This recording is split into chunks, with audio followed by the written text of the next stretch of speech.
Naririto ang ikalawang bahagi ng talakayan tungkol sa kabias ng klasikal ng Greece.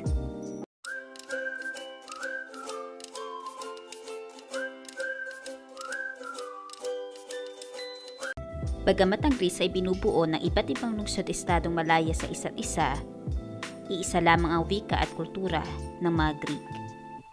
Mataas din ang tingin nila sa isa't isa, samantalang hindi edukado at mababa ang tingin nila sa mga hindi Greek. Naranasan din ng Greece ang banta na paglusog at pananakop ng mga kalapit na kabiasnan. Kabilang dito ang banta ng Persia. Hangarin ng Persia na palawakin ang imperyo nito sa kanluran. Kaya naman sinalakay ni Cyrus the Great noong 546 BCE ang Lydia sa Asia Minor. Ipinagpatuloy naman ni Darius I na siyang tagapagmana sa trono ni Cyrus the Great ang hangaring ito. Noong 499 BCE, sinalakay niya ang mga kalapit na kolonyang Greek.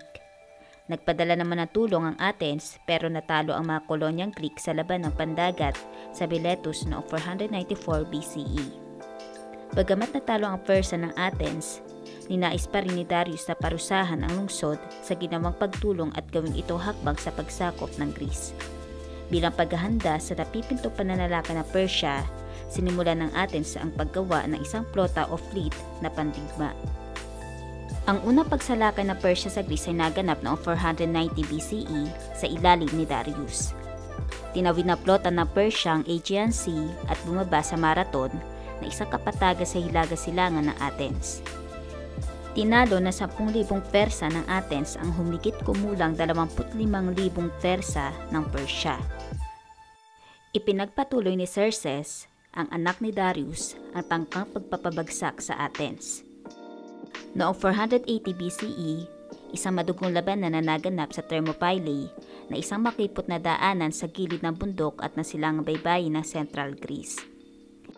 7,000 Greek kung saan 300 sa mga ito ay taga-Sparta sa ilalim ni Leonidas na nakipaglaban sa Persa ni Xerxes. Noong una, inakala ni Xerxes na madali niya malulupig ang mga Greek. Hindi niya inaasahan ang katapangan at kausayan ng mga taga-Sparta sa pakikidigma. Sa loob ng 3 araw, dumanak ang dugo ng mga taga-Persia. Subalit, ipinagkanulo na isang Greek ang lihim na daanan patungo sa kampo ng mga Greek. Pinayuhan ni Leonidas sa mga Greek na lumikas habang ipinagtatanggol ng kanyang Persa ang Thermopylae. Sa harap na higit na maraming Persa ni Xerxes, namatay si Leonidas, 10 ng kanyang mga kasama. Sinalakay at sinakop ni Xerxes ang Athens. Pero dinala ni Themistocles ang labanan sa dalampasigan ng pulo na Salamis kung saan ang dagat ay lubhang makipot. Nahirapang iwasan ng malaking barko ni Xerxes ang maliliit na barko ng Athens na pilit binabangga ang mga ito hanggang sa mabutas. Dahil dito, isa-isang lumubog ang flota ng Persia. Ang nalalabing hukbo ni Xerxes ay tinalo ng mga alyansa ng mga lungsod-estado ng Greece sa pamumuno ni Pausanias ng Sparta. Kabilang sa alyansang ito ang Athens, Sparta, Corinth at Megara. Nais ni Pericles na manatili ang kapayapaan di lamang sa Athens kundi maging sa mga kalapit nitong mga lungsod-estado at maging sa Persia. Habang umuunlad ang Athens, lumawak din ang kanilang kapangyarihan sa kalakalan. Ito ang naging dahilan kung bakit sa panahon ng Delian League ay nag-iisang imperyo ang Athens. Hindi lahat ng lungsod-estado ay sumang-ayon sa ginawa ng Athens sa pagkontrol sa Delian League, subalit wala silang nagawa upang umalis sa alyansa.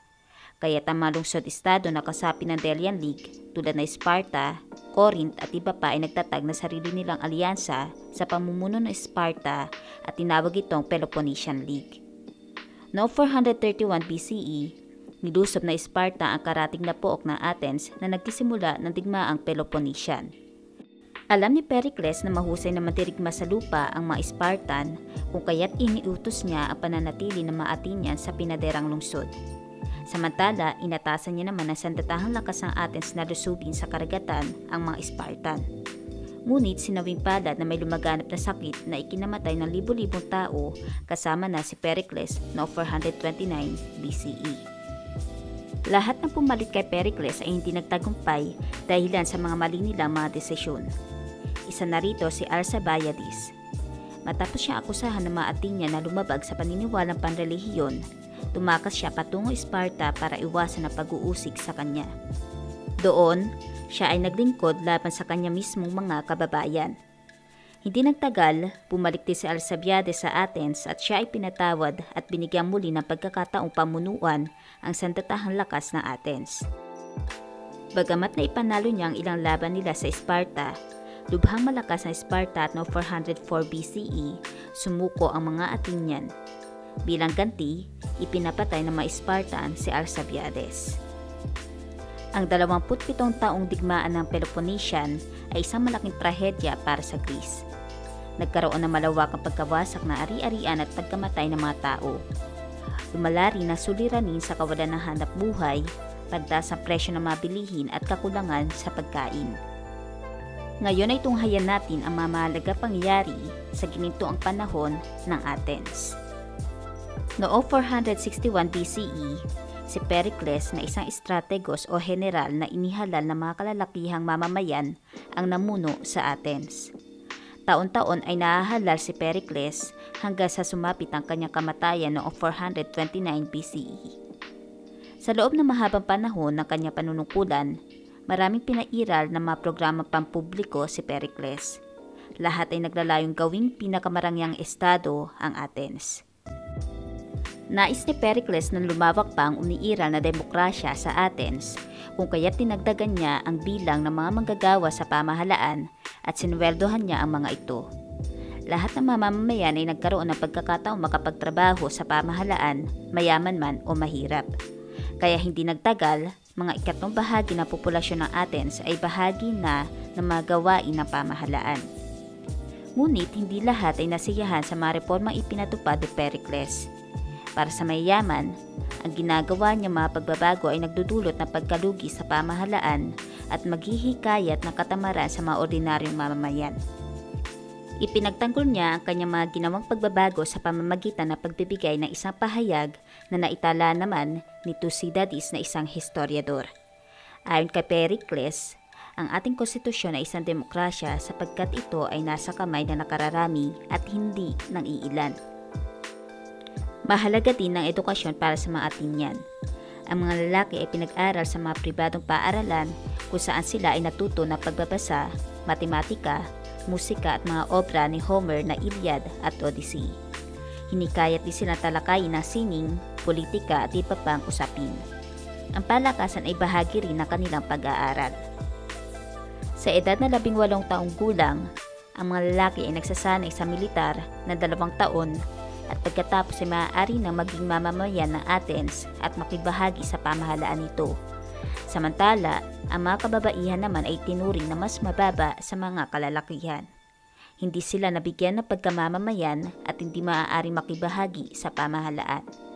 Hindi rin sila maaaring magmay-ari. Ang kanilang buhay ay umiikot sa mga gawaing bahay at pag-aalaga ng mga anak. Sa edad na 14 hanggang 16, sila ay pinakakasal sa mga lalaking napili ng kanilang mga magulang. Sa kabuuan, simple lamang naging pamumuhay ng mga sinaunang Greece. Ngunit, mula sa simpleng pamumuhay na ito ay lumitaw ang pinakamahuhusay na artista, manunulat at mga pilosopo na tinitingala sa sandaigdigan hanggang sa ating makabagong panahon. Ang mga akda ng mga natatanging pilosopong Greek sa larangan ng politika ay kinilala sa mundo tulad ng The Republic ni Plato at Politics ni Aristotle. Maging sa larangan ng arkitektura ay nakilala ang mga Greek. Ang tatlong natatanging estilo na Ionian, Doric at Corinthian ay naperpekto nila ng husto.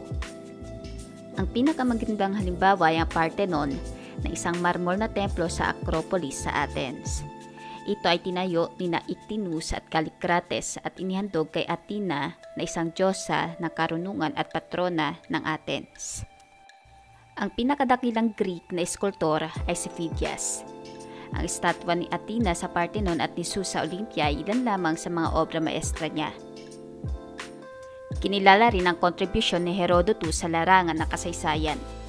Ang kanyang mga paglalakbay sa Asia at Sparta ay nakatulong para maging obra maestra niya ang kasaysayan ng digmaang Persian. Tinawag siyang ama ng kasaysayan.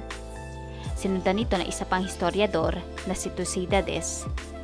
Ilan sa mga isinulat niya ay ang Anabis na isang kwento na sikat na marcha ng mga Greek mula sa Babylonia hanggang Black Sea at memorabilia na kalipunan ng mga kwento ng guru niyang si Socrates.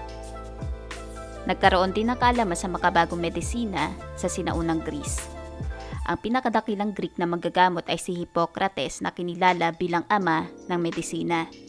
Itinaas niya ang larangan ng medisina bilang agham at hindi bunga ng mahika. Marami ring Greek ang kinilala at tinakila dahil sa kanila naging abag sa larangan ng agham at pilosopiya. Ang kauna-unahang pilosopiya ay pinakilala ni Thales ng Miletus. Ayon sa kanya, ang sandaigdigan ay nagmula sa tubig na pangunahing elemento ng kalikasan.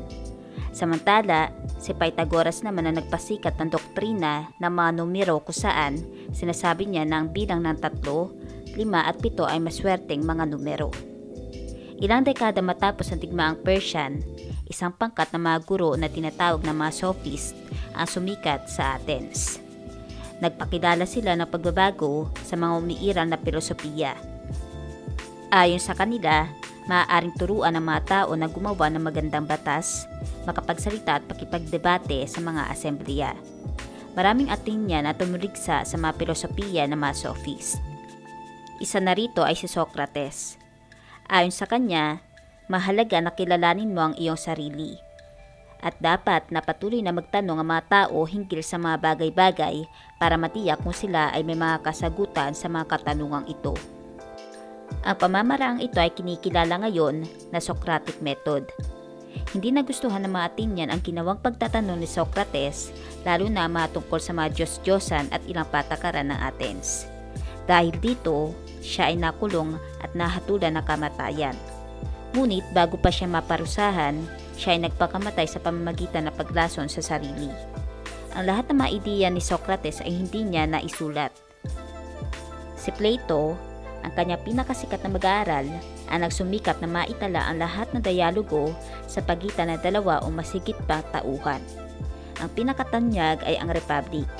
Ito ay isang talakayan tungkol sa katangi-tangi polis at ang uri na pamahalaan na makapagbibigay ng kaligayahan sa mga mamamayan nito.